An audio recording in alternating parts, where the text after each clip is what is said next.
Эркектер аялдарын сен мага эмне үчүн кыз төрөп бербей атасың, же болбосо эмне үчүн сен мага эркек бала төрөп бербей атасың деген упрек деп коебуз го.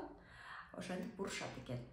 А негизинен баланын жынысы кимге таандык болот?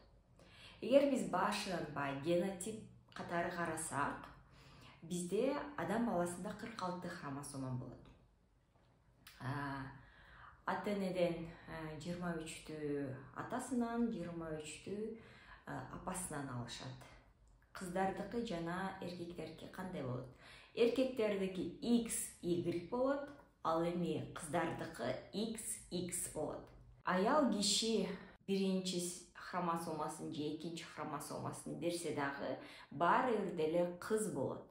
Ал эми эркек эгер X берсе кыз болот, эгер Y берсе эркек бала болот. Демек, жыйынтыгында эркектер эгер кыз төрөлүп жатса, демек сиз X хромосомаңызды гана берип атыптырсыз.